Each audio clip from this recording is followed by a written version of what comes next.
আসসালামু আলাইকুম সুপ্রিয় শিক্ষার্থীবৃন্দ, আশা করি আপনি সবাই ভালো আছেন। আজকে আমরা লিনিয়ার প্রোগ্রামিং সাবজেক্টের চ্যাপ্টার 5-এর একটি প্রশ্ন আলোচনা করব। প্রশ্নটি হলো, লিনিয়ার প্রোগ্রামিং সমস্যা সমাধানের চার্নেস এর দণ্ড পদ্ধতি ব্যাখ্যা করো। এর অপর নাম হলো চার্নেস প্যারেন্টিক মেথড বা বিজ্ঞান পদ্ধতি। এখানে আমি আলোচনা করব, আর অবশ্যই বেসিক ক্লাসগুলো দেখে নিবে। লিনিয়ার প্রোগ্রামিং সমস্যার সীমাবদ্ধতার শর্তগুলো গ্রেটার দ্যান অর ইকুয়াল অথবা ইকুয়াল আকারে হলে এক পর্যায়ী সিম্পলেক্স পদ্ধতি গ্রহণযোগ্য বা প্রযোজ্য হয় না। এই ধরনের সমস্যা সমাধানের জন্য আব্রাহাম চার্নেস একটি পদ্ধতি উদ্ভাবন করেন। তাকে চার্নেস এম মেথড বা বিগ এম মেথড বা চার্নেস পেনাল্টি মেথড বলা হয়।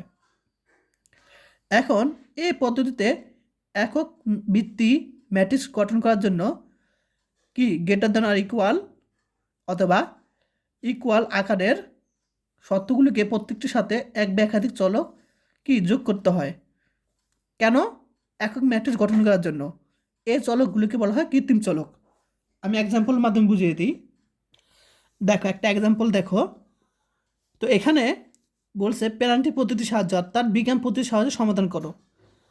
তো এইখানে যে প্রশ্নটা এটাকে বললাম যে চার্নেস পেনাল্টি পদ্ধতি, সেটা বলছিলাম যে গ্রেটার দ্যান অর ইকুয়াল বা ইকুয়াল এ দুইটা থাকলে আমাদেরকে একক ম্যাট্রিক্স গঠন করার জন্য আমরা একটা কৃত্রিম চলক নিতে হয়। ঠিক আছে, এই যে। তো দেখো এখানে কি আছে, ইকুয়াল আছে।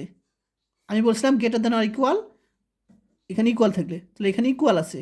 তাহলে কয় নং শর্তে? 2 নং শর্তে। তো দ্বিতীয় শর্তে আমরা A1 কৃত্রিম চলক নিব। আর প্রথম শর্তে কি আছে? লেস দেন আর ইকুয়াল আছে। তাহলে তো এটা কমতে চলক নিব। আর দ্বিতীয় শর্তে বলছিলাম যে বিজ্ঞান পদ্ধতিতে গ্রেটার দেন আর ইকুয়াল বা ইকুয়াল থাকলে কৃত্রিম চলক নিতে হয়। আচ্ছা, এখন ইকুয়ালটা আমি দেখালাম। এখন আমি গ্রেটার দেন আর ইকুয়াল দেখাই। এটা দেখো, এখন এখানে আছে গ্রেটার দেন আর ইকুয়াল আছে। তাহলে এটার সাথে আমরা কি করব? দ্বিতীয় শর্তে আমরা একটা কৃত্রিম চলক নিব। এই যে দ্বিতীয়, ও এখানে আবার আরেকটা ইকুয়াল আছে। দেখো, তাই আমি বলছিলাম গ্রেটার দ্যান অর ইকুয়াল বা ইকুয়াল এই দুইটা থাকলে কি হবে? কৃত্রিম চলক নিতে হয়।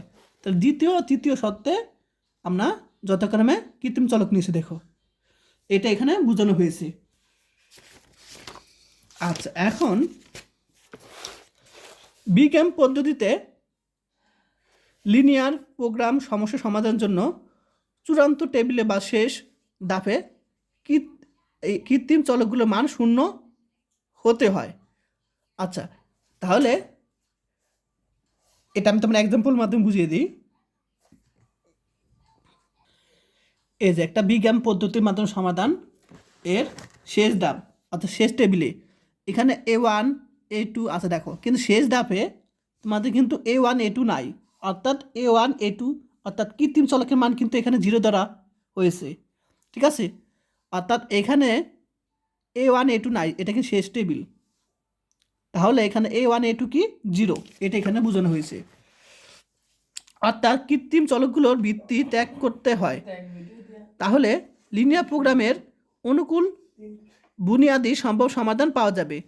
তাহলে বুনিয়াদি মানে মৌলিক সম্ভব সমাধান পাওয়া যাবে। আর যদি কৃত্রিম চলকগুলো মান 0 না হয় বা কৃত্রিম চলকগুলো ভিত্তির ত্যাগ না করে, তখন সমস্যাটি কোনো বুনিয়াদি সম্ভাব্য সমাধান থাকবে না, অর্থাৎ অবুনিয়াদি থাকবে, অমৌলিক চলক।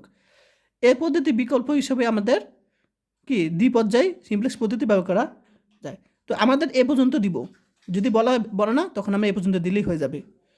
আর চাইলে এটুক দিতে পারো যে এ পদ্ধতি বিকল্প অনুযায়ী এটা ব্যবহার করা হয়। তাহলে এটুক পরীক্ষার সময় দিয়ে দিও।